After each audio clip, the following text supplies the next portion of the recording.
Ya, selamat siang Bapak Ibu semua yang dikasihi Tuhan. Senang sekali bisa ketemu lagi dalam acara AI Talks pada pagi hari ini. Dan selamat datang Pak Max. Ya, Ya, hari ini kita topiknya very interesting. Ya, sangat. Dan saya rasa itu mungkin topik yang paling penting karena tergantung hasil ini, generasi masa nah, depan terbentuk. ya betul. Jadi kita akan belajar banyak nih Bapak Ibu, walaupun mungkin banyak dari kita masih masih belajar. Kami pun juga sebenarnya, kami juga sedang belajar melihat bagaimana AI bisa menolong masyarakat Kristen secara umum, termasuk jelas ini orang tua ya, sangat sangat Nah, ini sangat tua, tapi apa sama dengan jadi orang tua yang bertanggung jawab? ya itu model sekarang nih Pak Max, kita kan nggak belajar sekalipun tua kita tetap harus terus belajar. Ya. Nah hari ini kita akan belajar satu bahan yang sangat penting dan apa yang kita pelajari ingin kami sharekan kepada teman-teman semua. Kita akan share screen ya. Ini adalah brosur dari AI Parenting yang sudah dibagikan ke banyak sekali teman-teman. Kalau Bapak Ibu masih ingin membagikan masih ada waktu. Iya, iya, ya. Ini adalah satu gambaran yang mungkin perlu dikoreksi ya Pak. Tapi suatu ketika enak, tapi nanti kita akan melihat lebih jauh lagi. Ini adalah gambaran harapan gitu ya, harapan orang tua bisa memiliki sebuah alat atau asisten untuk membantu semua pekerjaan rumah tangga dan pekerjaan parenting. Nah, tapi kita akan lihat dulu Topik agenda. bukan robots, Oh, bukan. tetapi ada satu saat AI akan ada dengan mesin dan itu akan perkembangan yang berikut. Tapi untuk sementara AI sudah topik yang cukup besar. Ya, jadi AI itu tidak selalu robot ya Bapak Ibu, tapi kita akan belajar lebih banyak lagi. Ini agenda kita, ini fondasi Alkitab, kita akan pelajari lebih dahulu tentang parenting Kristen, lalu kedua parenting Kristen pada era digital, lalu AI dan parenting Kristen. Nanti akan ada bonus yang akan diberikan oleh Pak Max, showcase prototipe dari konseling GPT yang sedang dikembangkan oleh Yayasan Lembaga Sabda. Nah, Bapak Ibu kita akan mulai dulu dengan fondasi Alkitab Parenting Kristen ya, karena ini sangat penting. Menurut saya kita perlu mengenal lebih dahulu apa itu parenting Kristen dan juga fokus kita adalah pada Alkitab ya. Kita akan melihat lebih dahulu parenting Kristen dalam perspektif Alkitab. Well, tanpa ada fondasi apapun yang dibangun sebentar lagi. Ya, cuman Pak, kita ada sedikit masalah nih. Kata parenting itu dalam bahasa Indonesia agak sulit tuh diterjemahkan. Kalau dibilang pengasuhan itu seperti nanny, perawat yang mengasuh, tapi itu nggak tepat gitu. Jadi saya akan tetap memakai kata parenting supaya lebih jelas, ya. Oke, kita akan mulai dulu dengan definisi. Parenting itu secara umum ya, parenting umum itu adalah proses membesarkan dan mengasuh anak dari bayi hingga dewasa. Jadi itu pengertian secara umum ya. Kalau kita sebagai orang biasanya pasti orang tua yang membesarkan dan mengasuh anak dari lahir sampai dia menjadi dewasa. Tetapi nggak berhenti di situ karena parenting itu punya tujuan. Nah, ini yang membedakan antara tujuan parenting Kristen dan parenting sekuler. Kalau tujuan parenting sekuler adalah membantu anak bertumbuh dari bayi sampai dewasa menjadi individu yang utuh, bertanggung jawab, dan cakap, artinya terampil, dengan dasar-dasar nilai moral universal. Jadi secara sekuler memang tidak ada agama tertentu, tetapi secara umum mereka menginginkan setiap individu itu dibantu oleh orang tua untuk bisa tumbuh menjadi manusia yang utuh, yang bertanggung jawab, dan juga terampil dalam menghadapi seluruh kehidupan. Tapi itu benar, semua orang tua harap Ya, anaknya akan pasti. lebih baik, bukan lebih buruk daripada dirinya. Ya. Dan tumbuh untuk menjadi sukses. Tapi itu untuk orang tua yang bertanggung jawab, Pak. Kadang-kadang ada orang tua yang tidak bertanggung jawab dan mereka hanya membiarkan anak tumbuh tanpa pengasuhan yang jelas, tanpa tanggung jawab yang jelas, sehingga anak bertumbuh seringkali justru malah dipengaruhi oleh lingkungan yang entah baik atau tidak baik. Orang tua tidak terlalu sadar. Yang Yang penting anak bertumbuh, jadi dewasa, dan sudah gitu ya. Berarti dalam konteks Kristen ada definisi dan pengertian tentang parenting yang sangat beda. Sangat beda. Kalau di dalam Alkitab, kita melihat bahwa orang tua diberikan tanggung jawab oleh Tuhan bukan hanya untuk membesarkan anak untuk menjadi dewasa secara fisik, tetapi juga mereka bisa bertumbuh, hidup secara utuh, mental, spiritual, dan juga fisik sesuai dengan prinsip-prinsip Alkitab. Nah, ini tujuan utama seperti yang dikatakan di Katekisme Heidelberg Katekisme. Apa tujuan manusia diciptakan oleh Tuhan? Untuk memuliakan Tuhan. Jadi orang tua juga berkiblat di situ bagaimana anak ini ditumbuhkan menjadi manusia yang hidup sesuai dengan prinsip Allah, dan tujuan akhir adalah mereka bisa memuliakan Tuhan. Ya, dalam perjanjian lama satu fondasi daripada seluruh budaya dan agamanya itu ajarkan anak. Teach them while they're young. Ajarkan mereka supaya waktu mereka tua, supaya waktu mereka punya anak, mereka akan ikut setia kepada Tuhan. Dan Alkitab memberikan banyak sekali konteks yang sangat luas tentang pendidikan anak, ya. Nah, dari mana orang tua itu bisa mendidik anak supaya mereka bisa hidup sesuai dengan kehendak Tuhan dan memuliakan Tuhan? Ada dua macam sumber. Satu, sumber Alkitab, dan sumber Roh Kudus. Ini yang sangat tidak bisa ditawar-tawar. Jadi orang tua harus memiliki hidup yang berakar pada pokok anggur yang benar, pada firman Allah. Orang tua harus mengetahui prinsip-prinsip Alkitab, kemudian orang tua juga harus percaya bahwa Roh Kudus memimpin dia, sehingga Roh Kudus itu memberikan kuasa kepada orang tua untuk mendidik anak-anak di dalam kebenaran. Nah, ini dua nggak bisa ditawar nih, Pak. Ya, tapi itu masih controversial karena zaman ini itu tak hanya modern tapi postmodern sampai digital postmodern, berarti apakah masih ada kebenaran? Dan sebagai parenting Kristen harus fondasinya ada kebenaran firman, kebenaran dari Tuhan, tidak apapun siapapun. Ya, Alkitab dan Roh Kudus. Karena kalau kita nggak mengerti Alkitab, maka Roh Kudus akan memberi penjelasan atau membimbing kita kepada kebenaran yang ada di dalam Alkitab. Nah, selain itu ada dua lagi yang bisa menjadi opsi yang saya kira cukup penting, tapi tidak sepenting Alkitab dan Roh Kudus, ya, yaitu nasihat pakar teman seiman. Jadi ada banyak tulisan Alkitabiah yang ditulis oleh para pakar Kristen, baik dalam bidangnya atau dalam bidang-bidang yang berkaitan, yang menolong orang-orang Kristen bisa membaca, melihat bagaimana Alkitab itu dijabarkan dalam prinsip-prinsip tertentu, ya, di dalam kehidupan setiap hari, karena di situ kita bisa melihat hikmat Tuhan yang diberikan kepada penulis yang kita bisa dapatkan. Selain itu juga pengalaman berelasi dengan anak. Ini kelihatannya sepele, tetapi sebenarnya sangat penting sekali. Parenting itu harus dimulai dari pengalaman orang tua dikasihi Kristus supaya dia bisa mengalirkan kasih itu kepada anak-anak mereka. Dan itu satu masalah karena banyak orang diri sendiri mungkin tidak di parenting dengan baik. Berarti saya meniru pola mereka untuk lanjut masalahnya, atau saya dengan hati yang sudah baru dalam Kristus dan kasihnya akan bisa parenting dengan cara yang baik.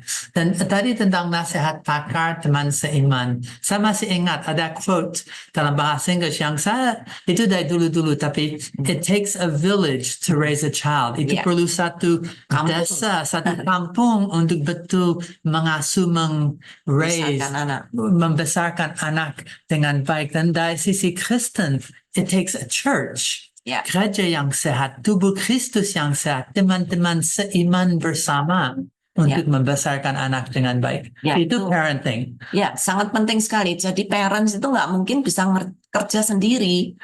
Harus ada environment yang tepat, itu khususnya teman-teman seiman. Ya. Nah, ini perspektif yang saya kira banyak dilupakan oleh orang Kristen. Sekalipun kelihatannya udah ngerti, Pak. Kelihatannya udah ngerti, tapi seringkali kalau dikejar dengan banyak pertanyaan, ini mulai akan kelihatan. Berarti fondasi daripada Christian parenting ada dalam kata Christian. Yes, ya. Nah, ini perspektif Alkitab yang harus kita ingat ketika kita mendidik membesarkan anak. Orang tua dan anak adalah manusia yang sudah jatuh dalam dosa. Ini kadang orang tua lupa ya, dia sendiri adalah orang berdosa, anaknya juga orang berdosa. Ketika orang yang berdosa ingin mendisiplin anaknya yang melakukan dosa, seringkali orang tua tidak sadar dan menuntut anak dengan caranya sendiri, dengan cara yang tidak alkitabiah gitu. Karena itu orang tua harus sadar bahwa anak ini adalah manusia yang sudah jatuh dalam dosa. Kalau dia nakal, harus punya punya pengertian bahwa ya memang ini adalah manusia yang harus bertobat gitu ya. Tidak bisa hanya didisiplin dengan aturan-aturan saja, tetapi harus kembali kepada Alkitab. Dia adalah manusia yang berdosa. Nah, kalau orang tua berdosa, anak berdosa, lalu bagaimana? Orang tua dan anak sama-sama membutuhkan keselamatan di dalam Yesus Kristus. Nah, itu sangat penting sekali ketika orang tua melihat hidup kita sebagai orang Kristen itu perlu keselamatan dalam Yesus Kristus, maka dia akan menolong anaknya untuk juga masuk di dalam keselamatan di dalam Yesus Kristus. Kalau tidak, dua-duanya akan saling menuntut tuntutan yang tidak wajar.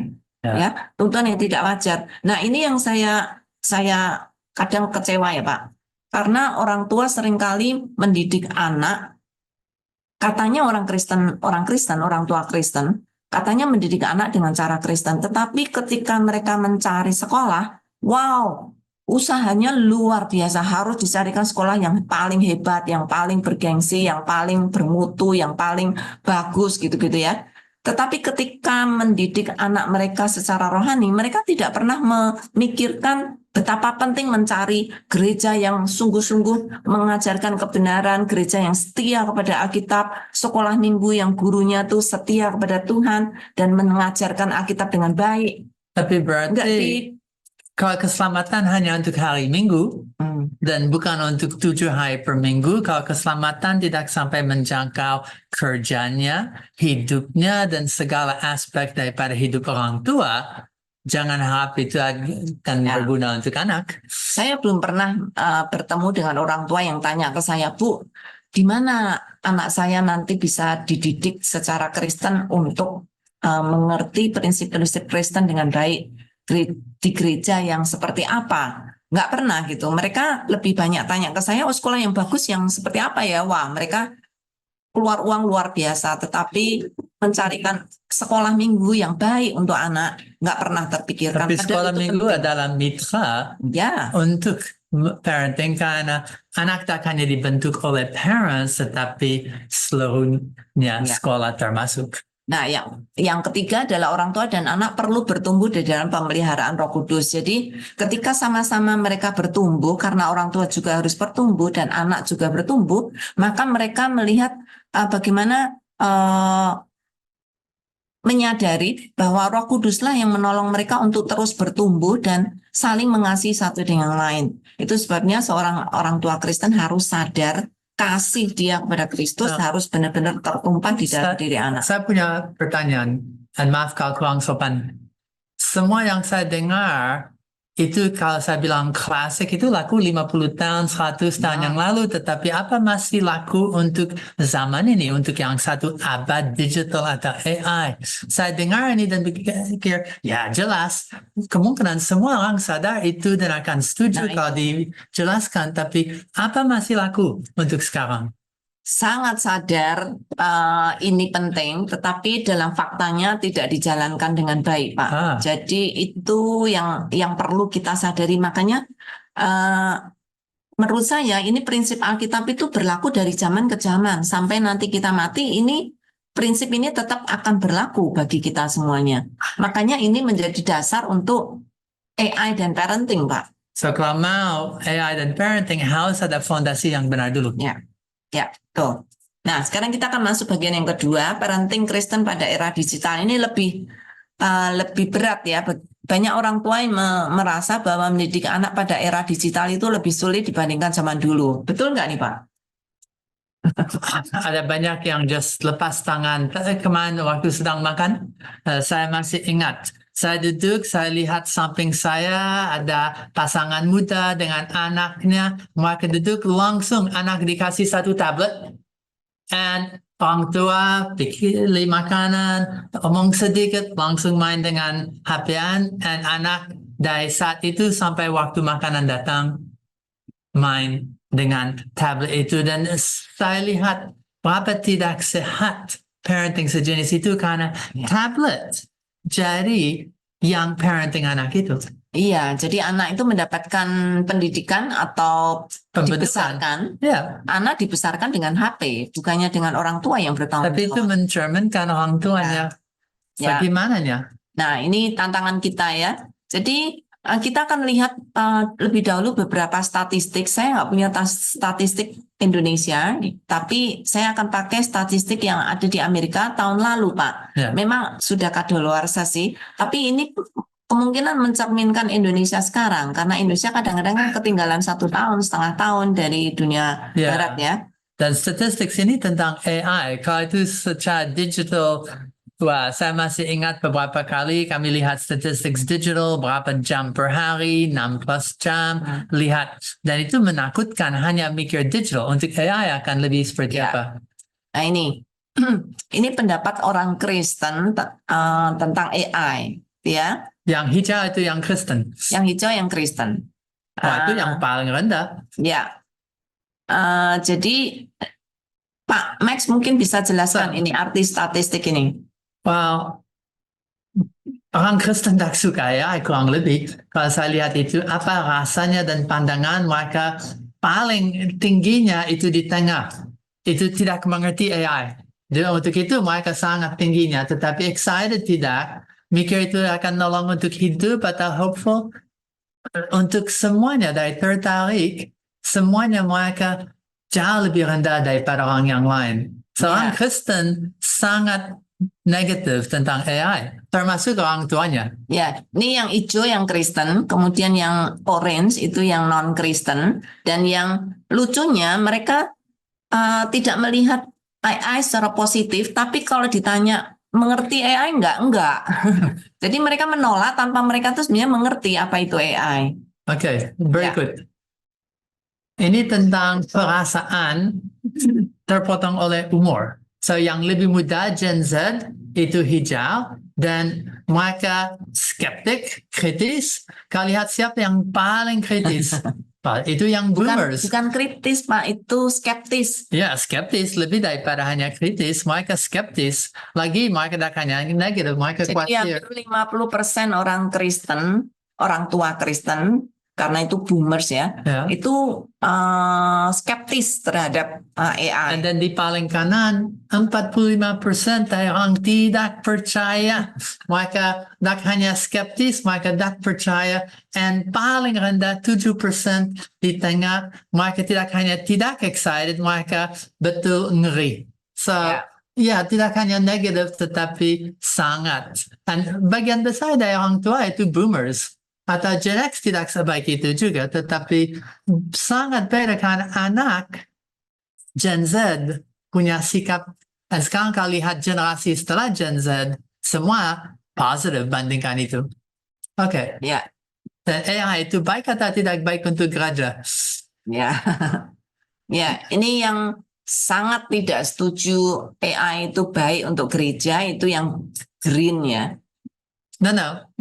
Yang paling kanan itu daripada strongly disagree, somewhat disagree. So kalau saya lihat ini 6% setuju AI itu baik untuk gereja, 16% setuju sedikit, dan kurang lebih 80% tidak setuju, sangat tidak setuju, atau tidak mau tahu tentang AI. Oke, yang berikut. Kalau orang tahu gerejanya pakai AI, lebih dari 50% akan sangat kecewa. Mereka akan kecewa kalau mereka tahu gerejanya pakai AI.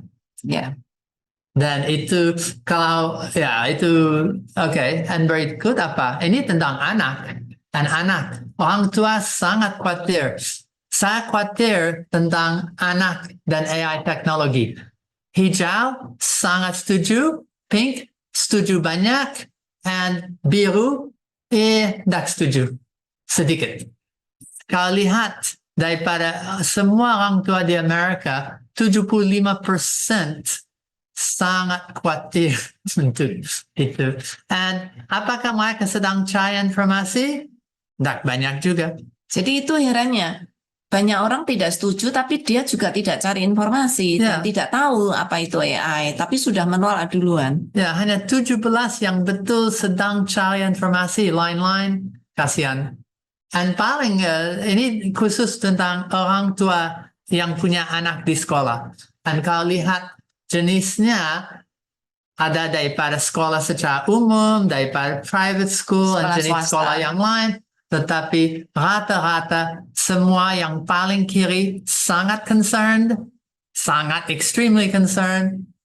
Yang kolom kedua sangat concerned, yang kolom ketiga yang paling tinggi itu cukup concerned, dan itu hanya di paling kanan untuk tidak concerned.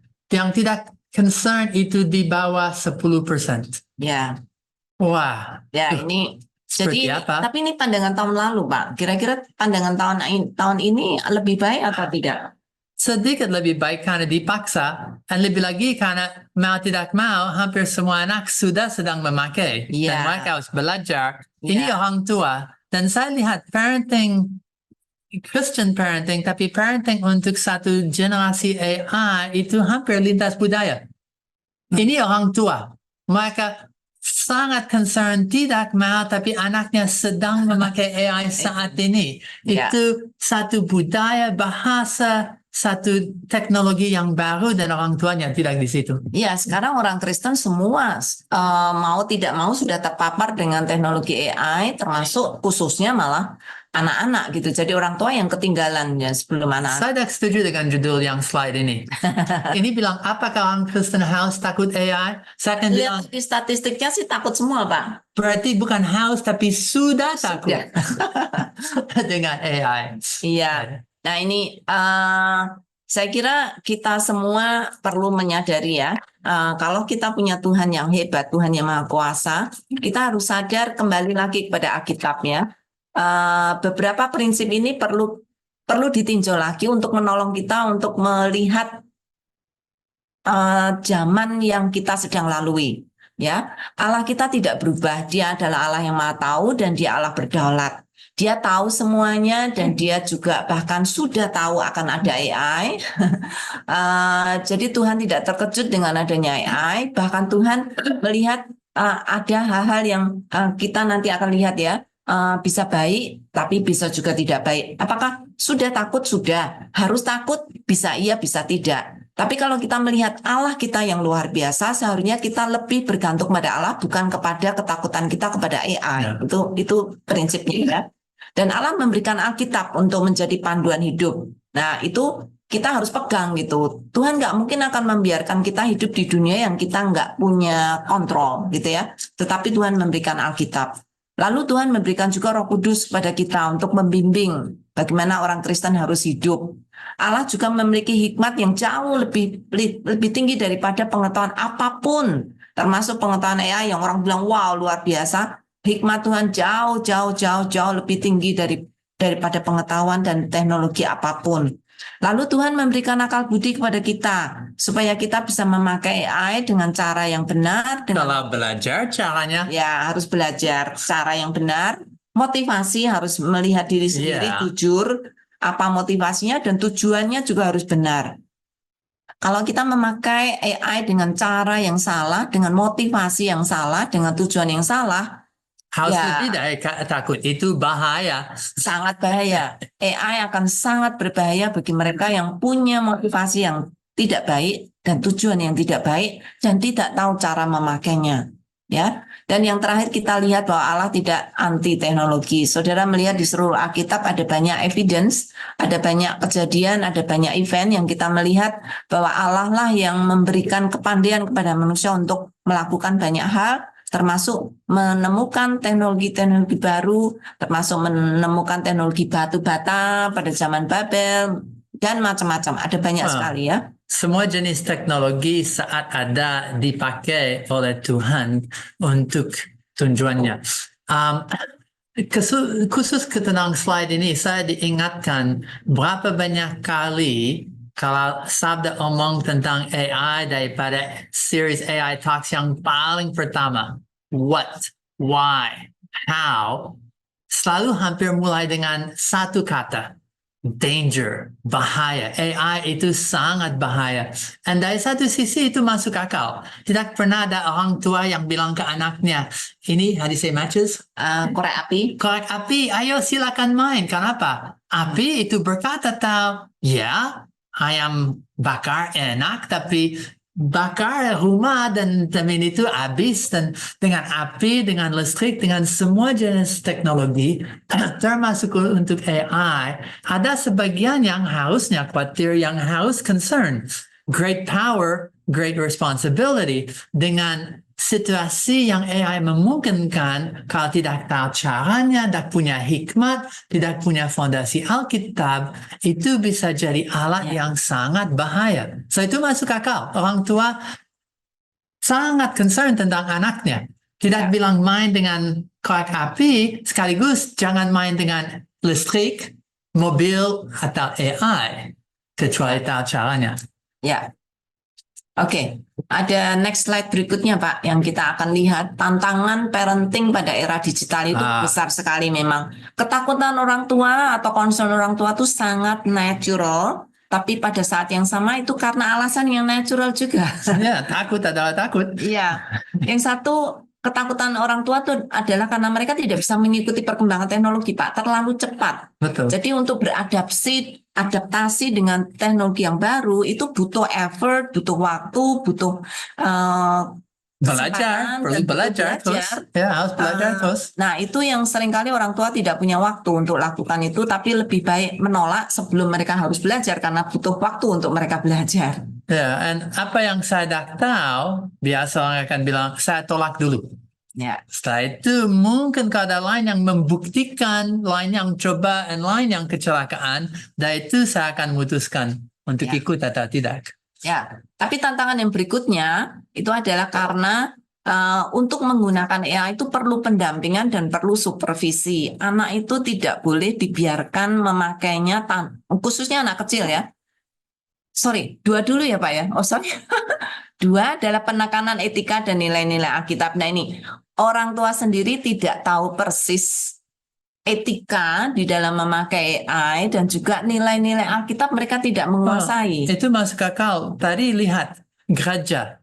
Kalau mereka tahu gereja pakai AI, mereka sangat akan kecewa. Kalau kalau lihat berapa banyak orang Kristen hanya mengerti atau tahu AI, tetapi kalau gereja dan bagaimana akan belajar dari gereja, bagaimana memakai dengan baik, bagaimana akan belajar dari gereja etika tentang AI, dan kalau AI tidak sedang omong dan ceritakan seperti bergumulan setahun setengah AI for God, dan bagaimana di mana ini akan bisa dipakai untuk pelayanan dan sejenisnya, bagaimana akan belajar nilai Alkitab, etika, dan seluruh pandangan itu? Kalau tidak dari gereja di mana, tapi gereja yang menolak, bagaimana? Ya. Jadi tantangan bagi parenting, para orang tua adalah mereka harus mengerti nilai-nilai Alkitab dengan baik. Dan itu pun mereka tidak kuasai. Sehingga ketakutan itu muncul gitu ya. Karena mereka sendiri tidak menguasai nilai-nilai prinsip-prinsip Alkitab yang harus diterapkan di dalam kehidupan sehari-hari. Nah yang ketiga, untuk anak-anak melakukan atau memakai AI itu perlu pendampingan dan supervisi. Nah, ini pun sering orang tua tidak menguasainya, jadi tidak bisa memberikan pendampingan, tidak bisa memberikan supervisi. Termasuk sekarang dengan HP ya, anak tuh memakai HP harusnya ada supervisi dan ada pendampingan. Itu dan ada batasan. Dan ada batas, ya jelas itu supervisi karena ada batasan. Itu pun mereka hanya berikan saja dan anak tidak mendapatkan supervisi apapun. Sehingga menciptakan apa? Ketergantungan. Jadi anak menjadi kecanduan dengan HP dan ketika HP-nya diambil dia akan nangis luar biasa. Tapi jujur saya lihat hampir sama dengan orang tua. Mereka tidak akan nangis karena ya itu, but hampir sama. And semua slide ini saya lihat itu digital atau AI karena pada era digital dan waktu HP tantangan untuk segala aspek dunia jadi digital, sekarang dengan AI sedang diulang lagi. Masalah adaptasi, masalah etika nilai Alkitab, apakah ada pendamping, apakah belajar dengan tanggung jawab atau tidak, sampai kecanduan, atau ini alat yang luar biasa berguna. Nah, ini yang sulit sekali ya. Sekarang orang tua pun kecanduan loh Pak. Ya, dan karena apakah ada komunitas sehat? Kalau ada komunitas yang sehat, yang tahu dan bergumul tentang ini dengan cara yang benar, cara yang masuk akal Alkitab dan masuk akal untuk hidup dan bisa digunakan dengan sukses. Tapi komunitas orang percaya pengguna AI sulit kalau bagian besar menolak atau sulit kalau mereka tahu bagaimana memakai itu dengan cara-cara yang terbaik. Ya, ini Lebih lagi untuk parenting. Ya, itu tantangan yang keempat ini sangat ironis sekali karena kalau orang tua tuh memiliki komunitas orang percaya pengguna AI, maka mereka itu bisa saling konsultasi, bisa saling menolong satu dengan yang lain. Nah, ini gereja pun tidak punya komunitas orang percaya pengguna AI di gereja itu, sehingga mereka tidak tahu mau kemana. Mereka malah mengikut komunitas orang-orang yang tidak percaya, yang menjadi pengguna AI. Saya kira kita orang-orang Kristen tuh perlu punya komunitas orang percaya pengguna AI yang saat ini tidak dimiliki orang tua, yang membuat orang tua semakin ketakutan. Ketika ada komunitas itu, orang tua akan bisa saling berbagi dan bisa saling menolong. Sama dengan kalau prinsip untuk mengasuh atau parenting anak ikut dunia atau punya komunitas yang benar dan baik untuk prinsip secara umum. Lebih lagi untuk yang digital teknologi dan AI. Ya, kita akan masuk ke bagian yang ketiga ya, AI. Ini topiknya hari ini. Topik hari ini yang sebelum itu sangat penting Bapak Ibu, itu menjadi fondasi ya. Jangan memakai AI kalau saudara tidak mengenal Alkitab. Jangan memakai AI atau memberikan AI kepada anak-anak tanpa supervisi. Jadi tantangan-tantangan ini perlu dijawab lebih dahulu. Tapi lucu, gambar ini ada teknologi apapun. Apakah berarti kalau menolak semuanya itu akan lebih baik? Mungkin tidak. Hybrid, Pak. Ya, oke. Apa manfaatnya? Saudara pasti akan tanya dulu, apa manfaat AI bagi parenting? Oh, banyak banget ya. AI itu bisa menjadi asisten, tutor, partner, alat bantu, dan konselor. Saya akan jelaskan satu-satu ya. Menjadi asisten, AI itu bisa menolong orang tua yang sering sudah sibuk banget Pak, super sibuk, membuat jadwal harian, membuat reminder untuk hari-hari penting. Misalnya kalau anak ada pertemuan itu, ini ada kalender yang mereka bisa pakai. Lalu kalau mereka ingin memberi makanan yang sehat untuk anak-anak, AI bisa menolong, memberi ide-ide resep sehat. Kalau kita ingin berbelanja, daftar belanja pun kadang-kadang bisa menolong. Bukan resep. Jadwal, resep makanan. Oh, resep bukan. Oke. Ya. Kemudian ada rekap keuangan. Jadi kadang-kadang kalau saudara ingin minta, cuman harus hati-hati ya, bukan membeberkan ini untuk umum ya, karena naruh keuangan yang tidak seharusnya ditaruh juga tidak baik. Ini maksudnya keuangan keluarga, misalnya mengatur belanja-belanja dan segala macam ya, bukan keuangan seluruh keluarga. AI bisa jadi asisten untuk hampir semua. AI bisa membuat tulis, untuk jadwal, administrasikan. Dan itu sangat mampu untuk daripada jadwal sampai segala yang lain. Tapi mungkin lebih penting itu sangat nolong untuk ajar mengajar. Saya masih ingat waktu di STT dan sedang belajar tentang AI dan STT, lebih lagi AI dan pendidikan. Khusus AI dan pendidikan ada topik yang luar biasa kaya, bagaimana AI bisa menolong daripada bagaimana research dan persiapan bahan, bagaimana untuk nolong tulis, editing, bagaimana itu daripada bukan untuk melakukan PR, tapi dampingi. Dan untuk setiap orang punya satu les pribadi. And kalau ada hal yang tidak dimengerti di kelas, mereka bisa belajar lebih dalam. Untuk orang tua yang tidak tahu topiknya, mereka dengan anak bisa, oke, kami belajar bersama dan AI jadi tutor tidak hanya untuk anak, tapi untuk dampingi orang tua yang mau mengajar anak. Ya, terkhusus kalau anak sedang mempelajari satu topik tertentu, AI bisa menolong membuat pertanyaan-pertanyaan, menolong apakah anak ingat dari apa yang dia baca, dan lain-lain ya. Bisa menjadi partner juga di dalam memberi edukasi atau kegiatan yang berguna bagi anak, mengajarkan anak berpikir kritis, membuat interaktif storytelling dengan anak, dan ide permainan dan macam-macam, sangat baik. Termasuk di dalam hal kerohanian, Pak, bisa menjadi alat bantu untuk studi Alkitab bersama, mencari bahan-bahan PA, membuat pertanyaan PA, membuat renungan, membuat nyanyian, bahkan dari apa yang sudah dipelajari dari Alkitab, bahkan membuat program doa keluarga, PA bisa sangat membantu. Well, saya masih ingat waktu ngajar AI dan sekolah minggu, kalau mau AI sangat nolong daripada storytelling, bikin drama, dan bikin cerita, dan berapa banyak hal yang sangat cocok untuk anak muda, and satu pendamping bisa dipakai bersama. Dan itu dengan ya semua cara ini dan lebih lagi, kalau parenting itu termasuk untuk ajar, untuk menjalankan keluarga, untuk dampingi, untuk membantu, AI sangat bisa menolong untuk semua itu. Ya, yang konselor nanti Pak Max akan memberikan salah satu contoh ya. Jadi konselor sekarang sangat tertolong gitu ya ketika kita brainstorming dengan AI untuk solusi masalah tertentu yang sedang dihadapi atau ide pengembangan diri, apa saja yang perlu anak lakukan, seperti soft skill-nya yang perlu dikembangkan apa, bahkan bisa menganalisa kemajuan anak, itu juga ya bisa sangat menolong.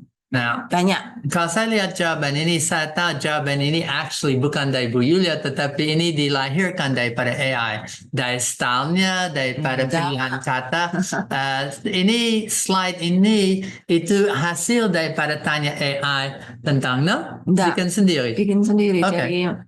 Dari banyak referensi yang saya baca, Pak. Oke, karena saya kemarin lakukan sesuatu yang sedikit seperti itu. Saya wawancara AI dan saya tanya AI dan nanti bisa lihat jawabannya. Tanya kepada AI, apa manfaat atau bagaimana AI bisa tolong untuk Christian parenting? Dan itu punya jawaban yang cukup mirip. Berarti ada pikiran yang pengertian sama. Ada kira-kira 5-6 referensi dari banyak bahan seperti dari TCG, kemudian ada dari beberapa bahan yang sangat bagus termasuk family Dobson. Dobson. Beberapa sudah membahas banyak tentang manfaat AI bagi parenting. Bagus. Ya. Oke. Kemiripan. Nah, ini gambar ini menarik, Pak. Ada Alkitab, ada mainan anak, tapi yang paling menarik untuk saya itu foto keluarga. Dia asuh bayi, tetapi foto keluarga itu dianggap sebagian daripada keluarga. Yes, apakah AI sampai itu nanti akan jadi bagian dari? Nah, ini yang saya kira menjadi ketakutan, bahkan banyak orang tua mulai bertanya, apakah AI akan menggantikan fungsi orang tua? Kami berkata sangat tidak. AI tidak akan mungkin menggantikan orang tua. AI bisa membantu, memberikan banyak kemudahan di dalam mengerjakan tugas, tetapi sama sekali tidak akan mungkin bisa menggantikan orang tua. Kira-kira kenapa, Bapak Ibu? Nih ya, ini statement yang saya kira kita semua harus sadar. Orang tua tidak tergantikan oleh AI. Kenapa? AI tidak dapat memberikan kasih dan sukacita orang tua. AI tidak mengenal anak sebaik orang tua.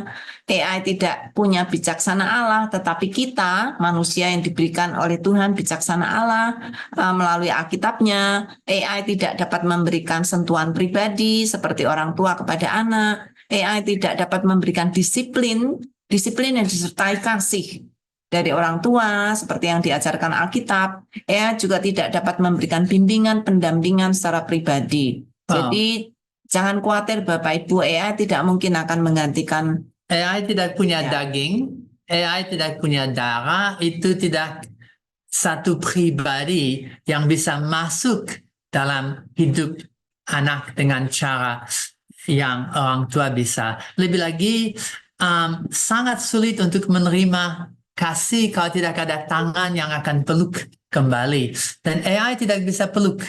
AI sangat menarik, bisa hal yang luar biasa, tetapi AI tidak bisa mentoring. Dan orang tua itu tidak hanya informasi. Maaf, AI sangat pintar untuk itu, tapi itu untuk bisa mulai, kalau saya bilang, transformasi, bisa mulai membentuk. Dan untuk itu penting orang tua tidak digantikan oleh AI. Ada hal yang harusnya fungsi pertama daripada orang tua itu spiritual formation di dalam anaknya. Dan saya percaya itu tidak bisa digantikan oleh AI. Jangan outsourcing parentingku kepada orang yang lain. Cuman, ada cumannya nih Pak, ada masalahnya nih. Masalahnya apa? Ketika anak membutuhkan orang tua tidak ada. Yang ada hanya AI. Nah, lama-lama anak lebih tergantung kepada AI daripada orang tua. Karena ketika anak membutuhkan orang tua tidak ada di sampingnya. Dan selalu waktu yang harusnya dipakai untuk anak dan orang tua itu berinteraksi justru digantikan dengan device-device dalam atau bahasa Inggris mereka suka ngomong tentang quality time. Mungkin kuantitas tidak ada karena sibuk dengan kerja, dengan berapa banyak hal yang lain. Tapi jangan kalau waktu makan semua duduk di meja dan main device sendiri, tapi pakai itu sebagai waktu kualitas. Pakai setiap kesempatan yang ada untuk bisa koneksi, bisa hubungan yang akrab dengan anak. Kalau setiap pagi mereka bangun, jangan sampai mereka hal pertama ambil HP-nya, tetapi hal pertama dipeluk dan mereka ambil orang tuanya.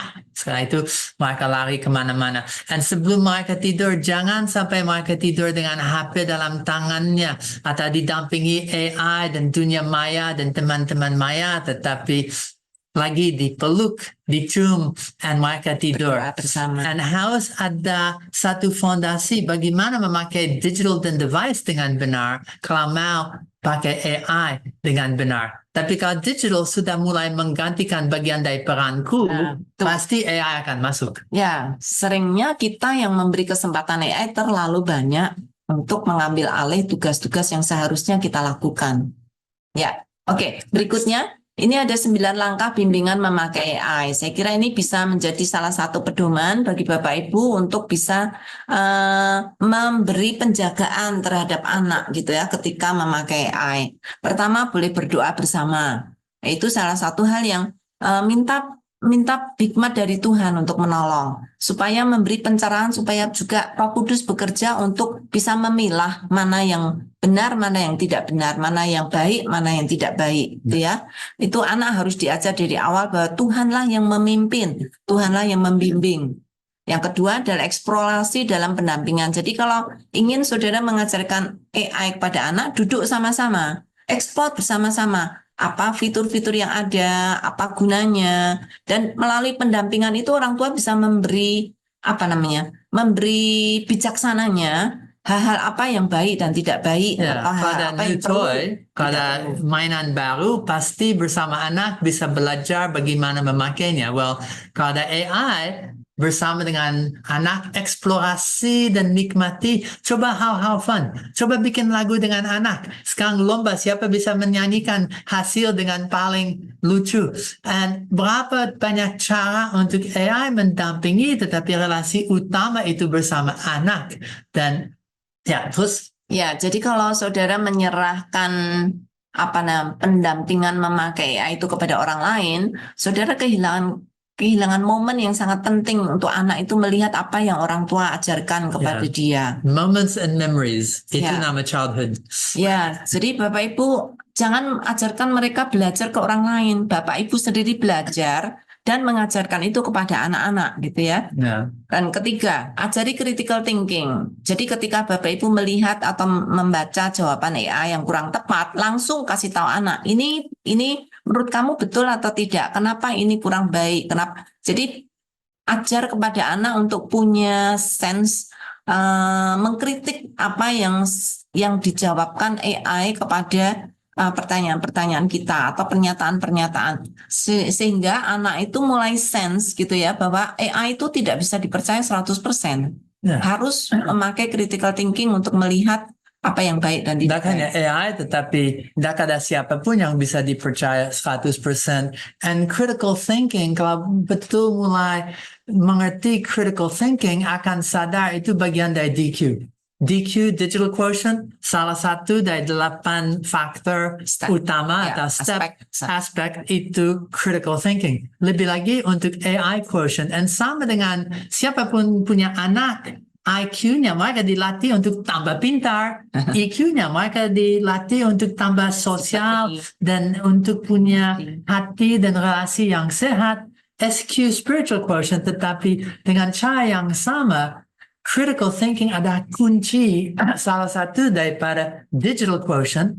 Tahu kapan dan bagaimana untuk waktu simbangan, balance screen time, untuk bagaimana digital, semua aspek daripada digital, hidup digital yang sehat ada dalam digital quotient DQ, lebih lagi AIQ. Bapak Ibu bisa melihat presentasi kami tentang DQ dan AIQ ya, bisa menolong lebih banyak. Yang keempat adalah hati-hati dengan privasi dan keamanan. Anak-anak sering tidak tahu apa yang dimaksud dengan privasi, apa yang perlu diamankan. Nah, orang tua akan memberitahu, oke, jangan pasang foto rumah misalnya, jangan pasang nomor HP, kemudian jangan hal-hal yang pribadi, jangan dibicarakan dengan AI. Hal-hal seperti itu anak-anak perlu tahu, sehingga dia punya guardrails atau punya kisi-kisi untuk apa yang boleh dan tidak boleh dilakukan. Anak itu naif, mereka siapapun mau tahu alamatnya, nomor telepon, silakan.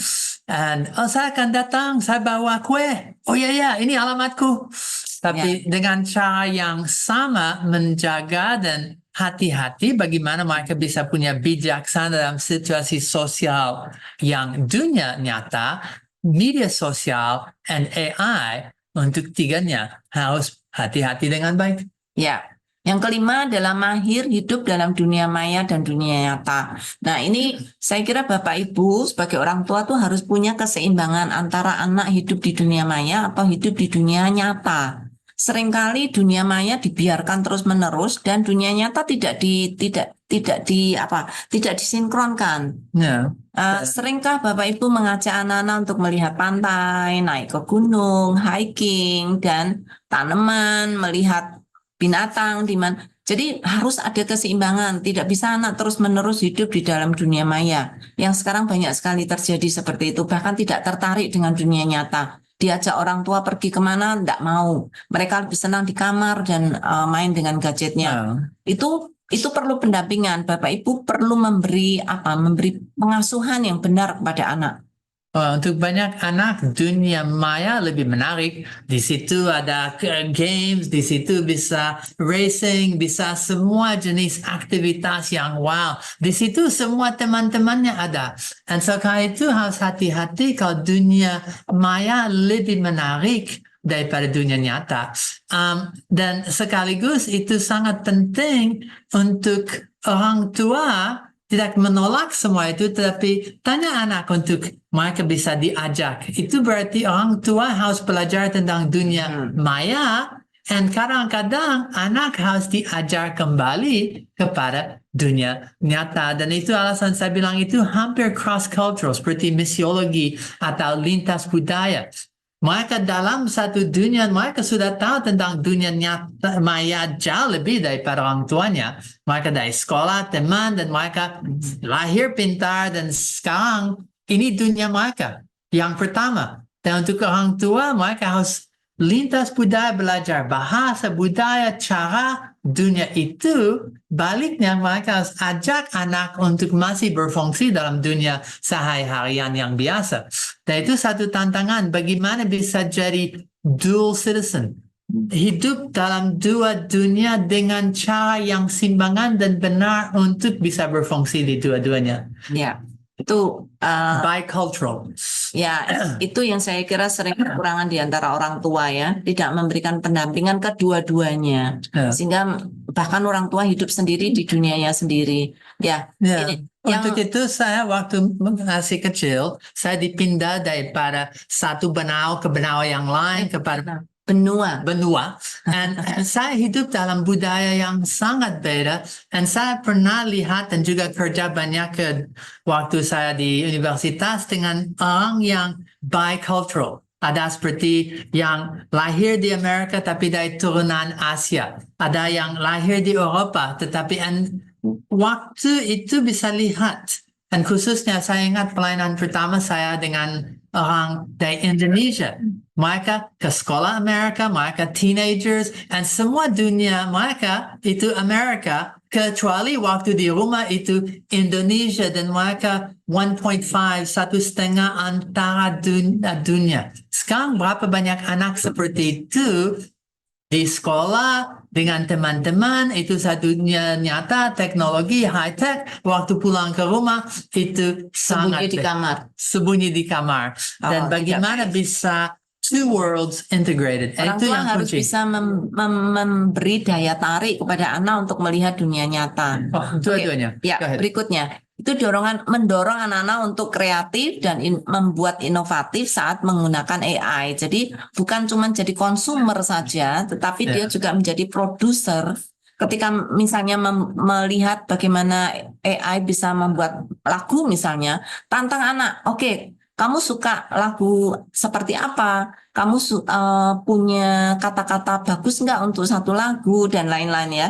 Itu akan menolong anak untuk berkreasi, bukan hanya menikmati saja, tetapi bisa menghasilkan sesuatu dari mengaplikasikan apa yang dia pelajari. Waktu pertama mengajar tentang AI itu kepada rektor daripada 4 universitas Kristen, dan waktu diskusi tentang masa depan mahasiswa yang ada di situ, ada 3 kemungkinan. Mereka akan jadi miskin, mereka tidak tahu, tidak mengerti, tidak pernah memakai AI, mereka akan hanya consumer. Sudah bisa memakainya, tapi apa hasil kecuali untuk diri sendiri, atau mereka jadi kreator, producer. Dan itu sama dengan anak yang bisa lihat, ini gambar yang baik, atau bisa bikin gambar sendiri. Anak yang dengar, waduh ini lagu, suka, atau bisa bikin. And so berapa penting AI tidak hanya untuk konsumsi, tetapi itu jadi bagian daripada satu hidup yang lebih kreatif. And itu penting, kreatif termasuk dalam proses parenting. Dan sebentar lagi akan lihat bagaimana AI bisa mendampingi setiap orang tua untuk tugas parenting. Ya. Hal yang berikutnya adalah ketakutan khususnya guru, anak tidak menghargai hak cipta atau plagiarisme gitu ya. Karena itu orang tua harus mengajarkan. Kalau anak tidak pernah diajarkan, tidak pernah ditekankan oleh orang tua, ya anak tidak tahu. Karena itu ketika memakai AI, perlu orang tua sambil menggunakan itu, sambil menolong mereka untuk mengetahui bahwa ada hak cipta di setiap apa yang kita lakukan gitu ya. Hak cipta, etis, moral, ada cara yang benar, cara yang tidak. Kalau ada tugas, ketik, tugas selesai, atau saya dengan AI akan research, setelah itu saya tulis draft, dengan AI saya koreksi draft, dan ada cara yang baik untuk tugas PR dengan AI, atau cara yang hanya curang. Itu etis. Tidak hanya hak cipta, tapi semua etis dan moral. Itu tadi ya, tidak hanya konsumer, apa yang dihasilkan oleh AI langsung digunakan, tidak. Harusnya orang tua menolong anak, yuk kita riset, ada bahan lain enggak yang ada, mari kita lakukan bersama-sama. Kalau sudah selesai, oh ada kalimat yang kurang bagus, mungkin AI bisa menolong untuk membuat kalimatmu lebih bagus, dan lain-lain gitu ya. Sehingga itu merupakan kerjasama, AI menjadi alat bantu saja, bukan menjadi sumber utama. Ya, berikutnya adalah bersama-sama dengan anak lakukan refleksi teologis tentang teknologi. Nah, ini orang tua harus cukup mengenal Alkitab untuk bisa menolong anak merefleksikan apa yang dia dapat, apa yang dialami, apa yang dihasilkan dengan apa yang Tuhan sudah berikan kepada mereka, yaitu akal budi. Nah, merefleksikan secara teologis ini menjadi pegangan untuk anak bahwa apa yang mereka lakukan itu tidak melanggar atau tidak menyalahi prinsip dari firman Tapi ini Tuhan. hanya anak, mulai dengan sederhana dan bersama mereka belajar. Dan satu cara yang paling baik saya rasa itu kalau lakukan PA dengan AI, ada AI squared dengan anak. Dan ternyata keluarga yang belajar firman, WWG, itu satu cara yang Sabda ajar. Tetapi kalau sudah mulai untuk bersama belajar firman, lebih lagi bersama AI,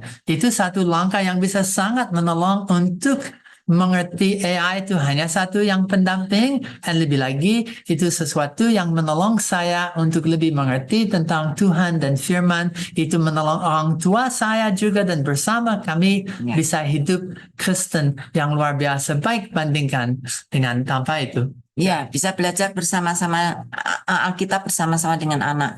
Yang terakhir adalah proyeksikan visi harapan sesuai dengan kehendak Tuhan. Ketika anak sudah mulai memakai, sudah mulai kreatif, dia tahu powerfulnya AI dan segala macam, bantu anak untuk bisa memvisualisasikan harapan dia untuk masa depan, apa yang bisa AI bantu untuk hidup mereka, untuk hidup anak-anak, dan juga mungkin dreams yang dihasilkan dari dia bereksplorasi dengan AI. Ya, dan bisa tambah banyak-banyak lagi. Dulu judul ini 10 langkah, tapi setelah itu ada hanya 9 kotak. Tapi kalau tambah yang pertama lagi, berdoa bersama lagi. Karena itu satu proses untuk relasi. 3 arah. Saya dengan anak, parenting. Saya dengan Tuhan yang memberi hikmat, dan lebih lagi sekarang bagaimana AI tercampur di dalam relasi orang tua, anak, dan Tuhan. Ya, bagian berikutnya adalah bahan diskusi bersama AI. Nah, saudara, ini menuntut kedekatan saudara dengan anak, sehingga anak itu bersama-sama memikirkan hal-hal yang penting, yang esensi tentang AI. Nah, kalau Bapak Ibu jarang duduk bersama anak dan berdiskusi dengan anak, itu menjadi masalah yang sangat besar. Orang tua seharusnya secara rutin menemani anak untuk berdiskusi, menemani anak untuk merefleksikan hidupnya, dan lain-lain. Itu yang saya kira sekarang ini sangat kurang. Sehingga orang tua hanya menyalahkan AI. Kenapa anakku menjadi lebih dekat dengan AI? Nah, karena Bapak Ibu tidak pernah memberikan waktu lebih banyak sebelum AI ada. Apakah Bapak Ibu sudah berdiskusi dengan anak? Itu menjadi masalah yang sangat krusial saat ini. Dan semua pertanyaan tidak hanya bagus, tetapi itu lucu kalau tanya AI, kalau tanya anak, kalau tanya orang tua pasangan, dan kalau tanya teman-teman, tapi ini bisa ditanya kepada AI. Dan apa menurut AI sudah mengubah cara kita hidup? Apakah AI bisa dipakai untuk memuliakan Tuhan? Apa contohnya? Dan saya ingat untuk 3 kali AI Talks mulai dengan pertanyaan seperti ini. Apakah AI bisa dipakai untuk Tuhan? And dari pergumulan jadi AI for God. Dan hanya AI for God, tetapi sekarang dalam konteks parenting, saya punya di screen yang lain, bagaimana AI bisa menolong untuk parenting. And daripada educational resource, Bible study, tips, family prayer reminders, content, interactive learning, komunitas, and so on. And so semua pertanyaan ini, tanya pasangan, tanya anak, bikin diskusi yang bagus. Setelah itu, tanya ke AI, dan itu jadi bagian daripada diskusi itu. Yang penting, diskusi. Ya, bahkan Conversation. tanya kepada anak, menurutmu AI bahaya tidak? Nah, anak harus bisa mengeksplorasi itu bersama saudara, karena kadang anak tidak punya wawasan yang cukup luas. Dan luas. baliknya, kami harus bisa eksplorasi dengan anak, tidak hanya untuk itu 2 arah sangat sedang belajar. Iya, ini Bapak Ibu PR ya Bapak, bagi Bapak Ibu banyak hal yang Bapak Ibu harus lakukan bersama anak ketika memakai AI, sehingga AI itu bisa menjadi pendamping tetapi tidak menguasai kita. Ya. Berikutnya, AI untuk running keluarga, tadi sebagian Pak Mike sudah spill. Ini hal-hal yang bisa saudara lakukan bersama-sama dan keluarga dengan AI untuk melakukan studi Alkitab yang interaktif dan konversasional, bisa mengakses bahan-bahan kekristenan yang luas dan dinamis bersama anak, membangun kehidupan doa di dalam keluarga, bisa menggunakan game Alkitab yang interaktif untuk mendidik, bisa memakai chatbot rohani untuk diskusi yang hidup bersama dengan mereka, dan masih banyak lagi. Ya, saya just mau garis bawahi satu. Ada Badeno AI. Dan khusus Badeno, baca, dengar, nonton Alkitab bersama. Dan Badeno itu a media first Alkitab. Mengapa itu penting? Saya lihat sekarang satu masa banyak orang tua dari zaman klasik dan teks, tapi anak itu dari satu dunia yang media. Tak hanya media tetapi social media, tak hanya media tetapi AI. Dan karena mereka media first, mereka interaksi dulu lewat gambar, lewat visual, lewat audio, dan daripada itu bisa diajak kembali kepada teks. Dan Badeno di dalamnya punya tidak hanya media, berapa banyak jenis dan variasi komik Alkitab, 2000 plus halaman terintegrasi, pertanyaan untuk diskusi, bahan studi, and ada AI. Ada AI Alkitab GPT dan AI yang sudah grounding dan berapa banyak bahan daripada AI. Semua ini sangat menolong.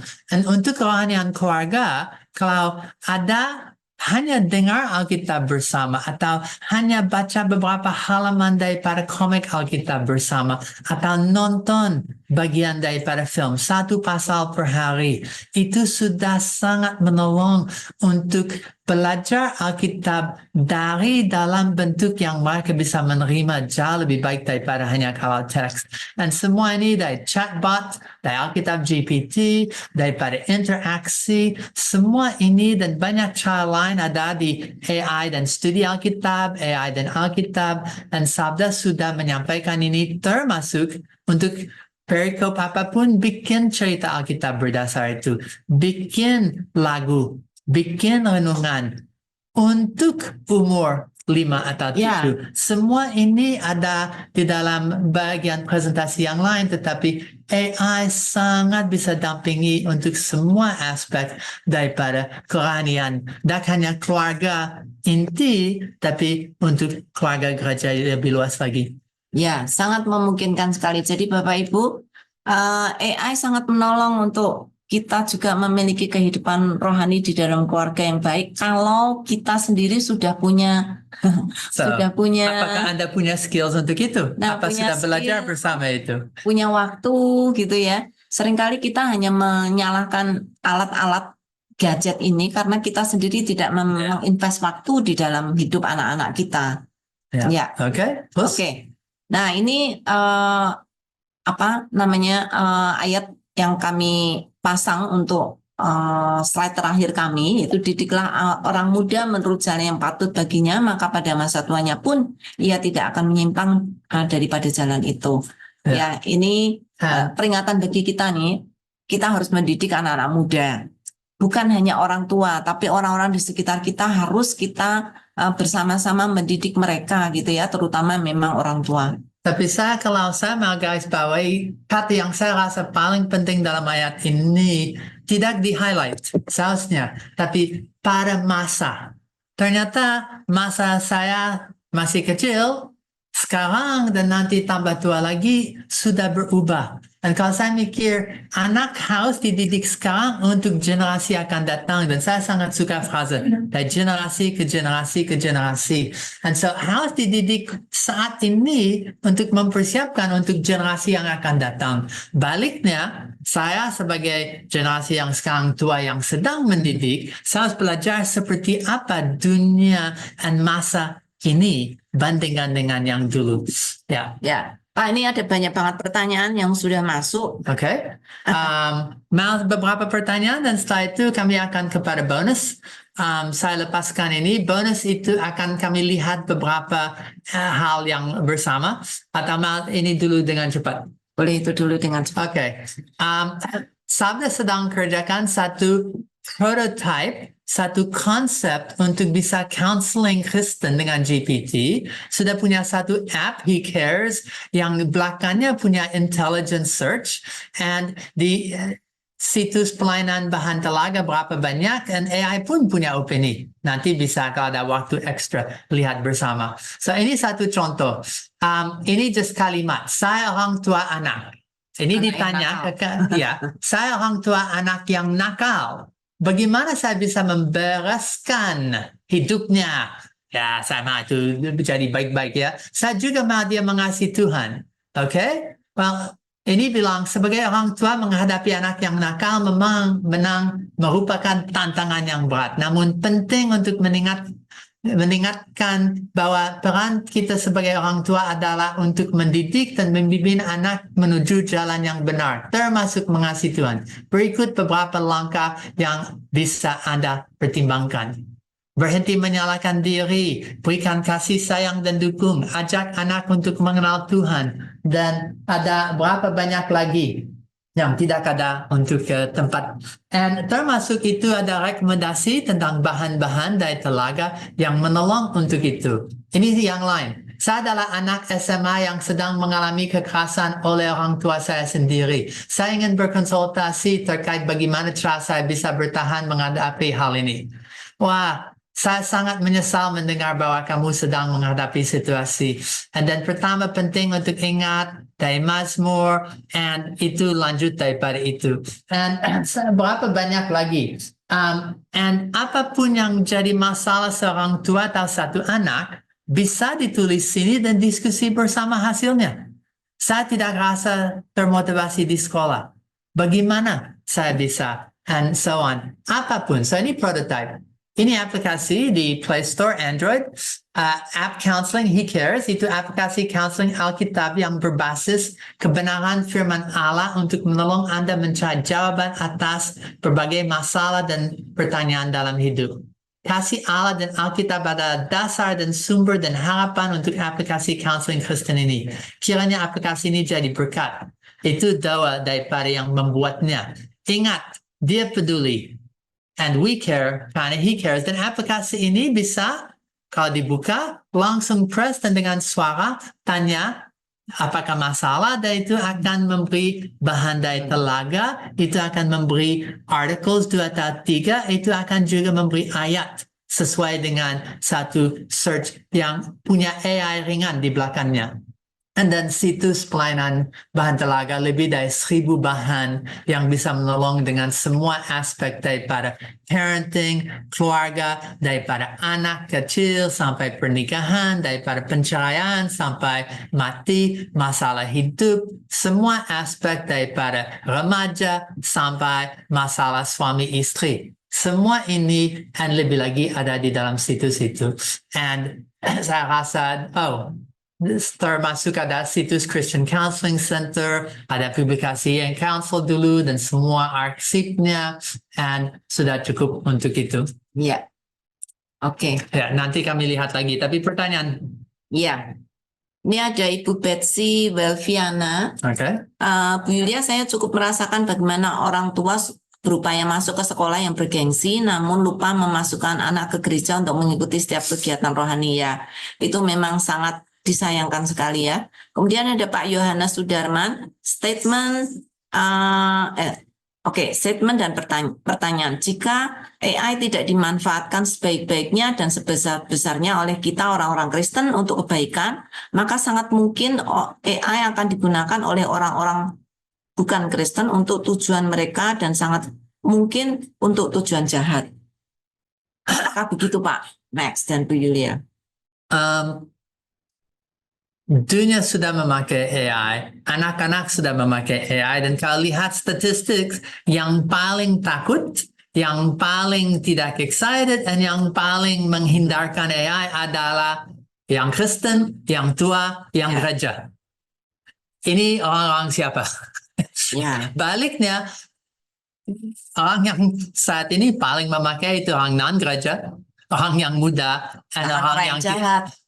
Ya. Dan harus hati-hati, saya sangat setuju AI bisa dipakai untuk tidak hanya baik, untuk sebaik saya bisa mikir AI dipakai, itu bisa dipakai untuk lebih buruk lagi. Ya. Itu bisa dipakai untuk perang, untuk penipu, itu bisa dipakai untuk pemalsuan. Itu alasan sekarang harus mengajar anak bagaimana memakai itu dengan pintar dan perbedaan hoax dengan tidak, what's true, what's false, and kalau ada alat seperti ini jangan ditunda, belajar secepat mungkin. Ya, ini orang tua yang harus belajar banyak. Ini Bu Melca tanya, pada usia berapakah yang tepat bagi orang tua untuk mengenalkan AI kepada mereka? Nah ini lucu. Kemarin saya bilang Saya dengar satu orang tua yang bilang, saya tidak akan ajar anak saya sebelum mereka teenager. Anak itu masih umur 4-5 tahun. Setelah itu mereka kasih tablet kepada anaknya. Sama YouTube aja itu sudah. YouTube, Instagram, semua AI yang menjalankan itu. Dan ironis mereka tanda kutip menolak AI dan semua yang dipakai oleh anaknya diatur oleh AI daripada diskusi apa algoritma, bagaimana YouTube akan pilih-milih. You suka anjing? Nanti dapat anjing. Suka kucing? Dapat kucing. Saya dapat kucing. Suka kucing. Ya. Ini ada.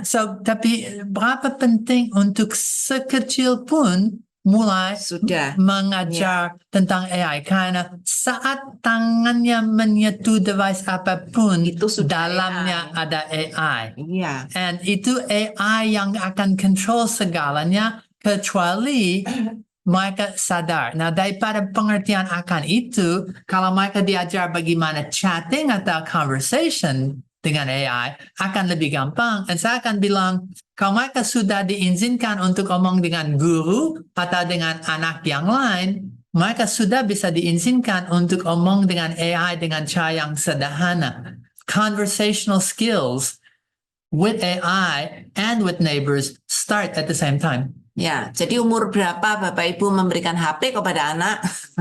Kalau itu masih kecil ya berarti saat itu juga Bapak Ibu harus tapi didampingi. Ya, perlu pendampingan. Jangan hanya memberikan HP tanpa pendampingan ya.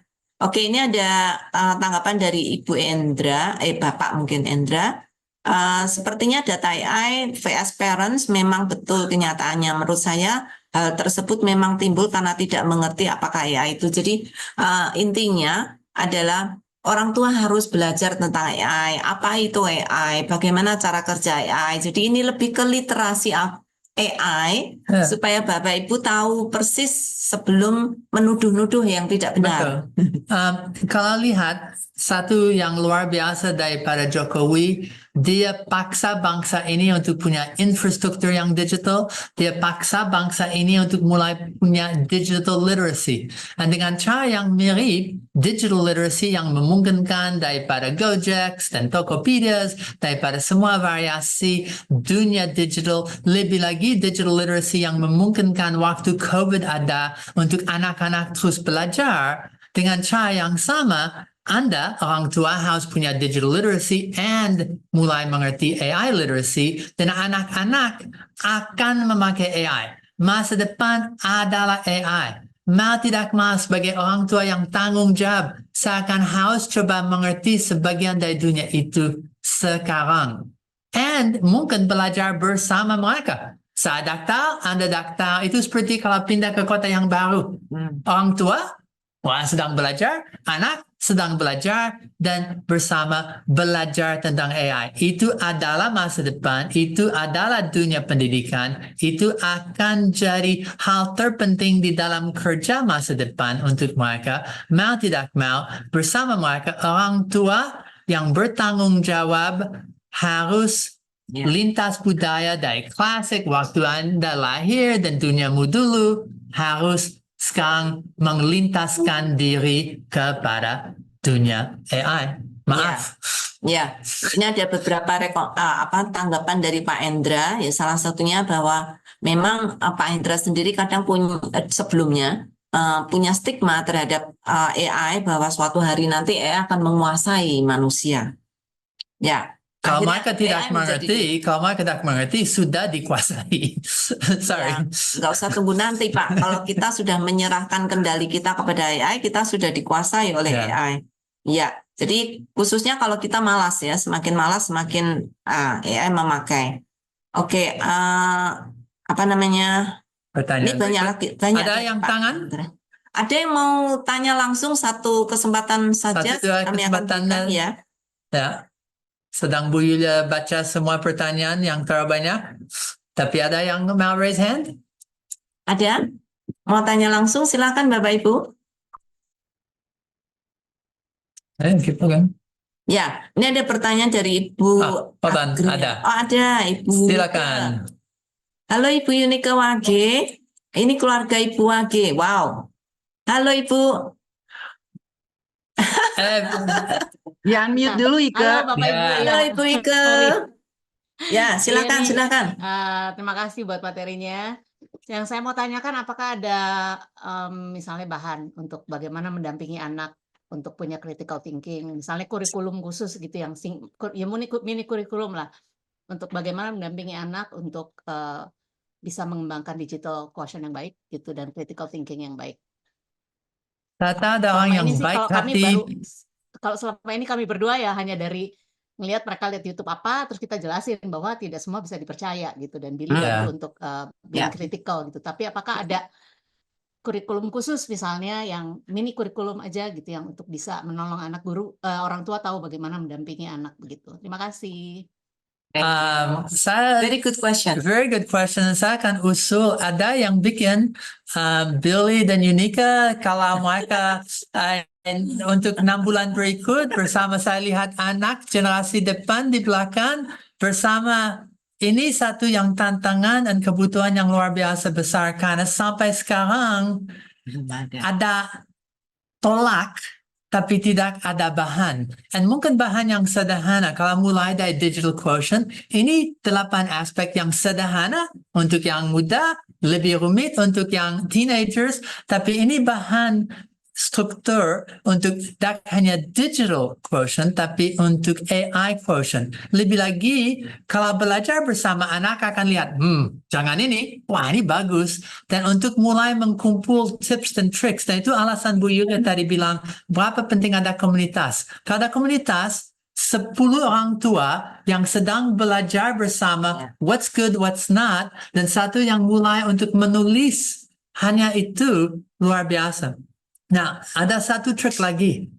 Saya belum pernah bikin, tapi kalau tanya AI, ternyata itu tidak hanya punya opini, tetapi tanya AI, apa satu kurikulum sederhana untuk bisa mengajar anak untuk memakai AI dengan tanggung jawab. Saya sudah pernah, dan itu bagus hasilnya. Pakai itu sebagai langkah pertama, research, draft, dan coba dengan tadi korban kecil yang baru lewat.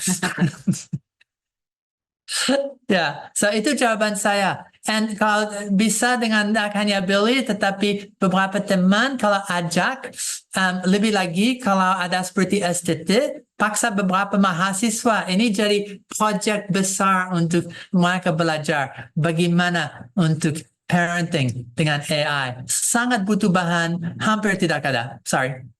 Ya, jadi dengan kata lain belum ada Ibu. Perlu ada orang-orang Kristen yang punya hati untuk melakukan itu gitu Ini ya. punya hati ya. Thank you Bu Ike. Ya, ada lagi. Ini Pak Anugrah. Silakan Pak.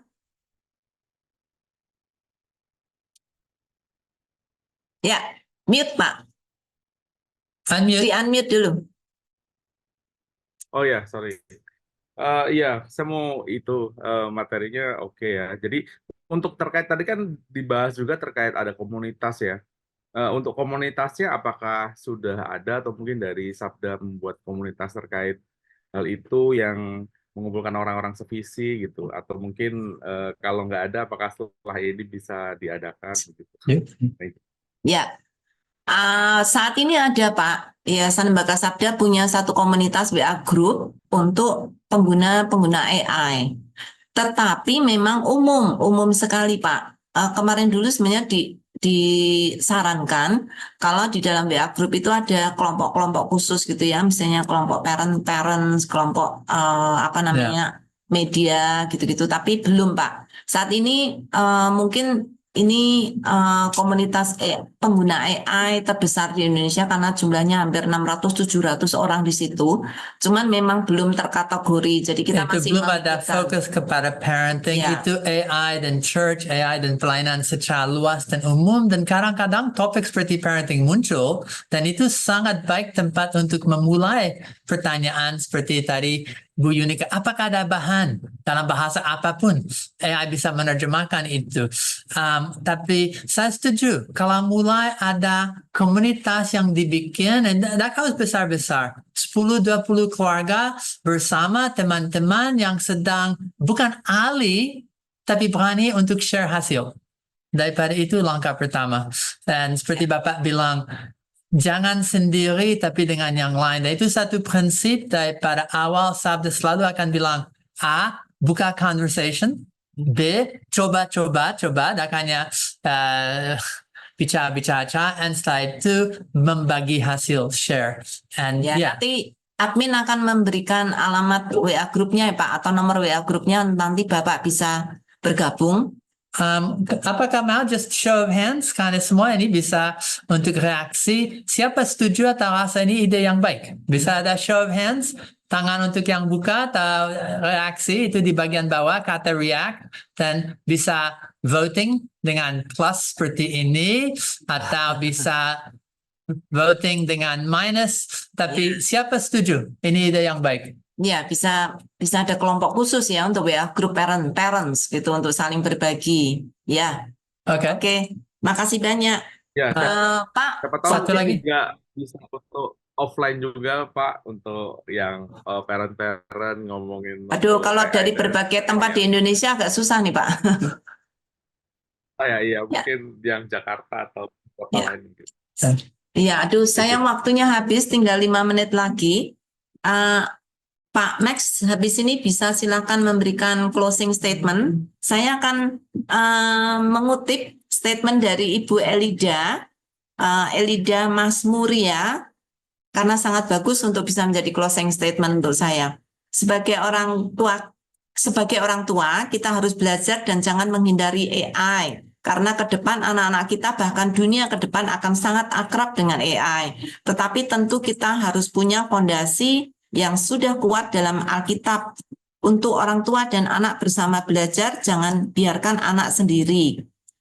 Terima kasih Ibu Elida. Ini menjadi closing statement saya karena saya sangat setuju dengan statement Ibu. Ya, Pak Max bisa memberikan closing statement? Oke, sebentar. Goyang-goyang, Pak.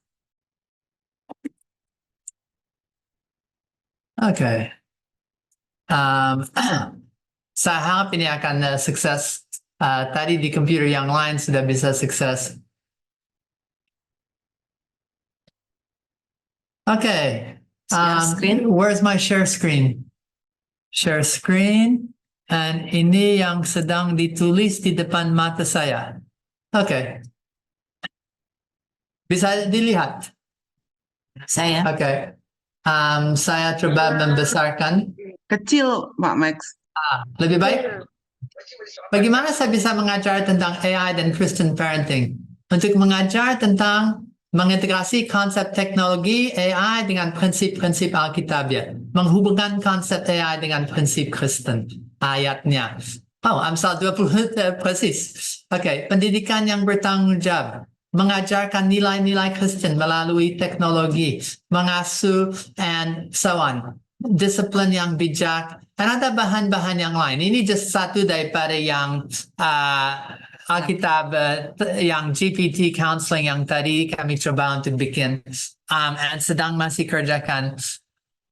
Kata closing saya, ini hanya mengawalkan diskusi. Saya tidak mau closing seperti biasa karena daripada AI berapa banyak opini dan daripada chat GPT dan semua di belakang punya hal yang sama.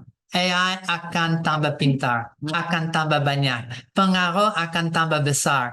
Dan kalau seperti itu benar, apakah saya akan bertanggung jawab untuk tidak hanya diriku belajar, tapi mulai mengajar anak dengan baik? Parenting saat ini itu satu parenting lintas budaya kepada satu generasi digital yang sedang jadi generasi AI. Saya bisa memutuskan hilang dan tinggalkan mereka, atau saya bersama mereka akan belajar bagaimana semua ini AI for God. AI untuk generasi berikut akan juga for God and His purposes. And so parenting Kristen dalam zaman AI, tantangan terbesar itu bagaimana bersama belajar what's good, what's not, cara yang tepat. Dan seperti tadi Yunika bilang, untuk mulai bikin bahan, untuk share hasilnya, untuk punya komunitas. Dan ini satu undangan untuk mengajak Anda untuk mulai mengembangkan pengertian akan topik ini. Ini hanya mengawalkan, dan maaf waktu tak mungkin cukup untuk menggali dengan cukup dalam, tetapi gereja seharusnya itu pertama, orang tua itu yang pertama, dan orang Kristen itu yang pertama yang akan memperjuangkan topik ini. Fakta dan statistik bilang saat ini tak seperti itu. Tapi saya harap lewat kelompok dan diskusi seperti sekarang akan berubah. Dan kami akan maju bersama. Ya. Ya, AI tidak akan berhenti Bapak Ibu. Kita mau menolak AI akan jalan terus. Kita harus tebus AI bagi kemuliaan nama Tuhan secepat mungkin. Amin.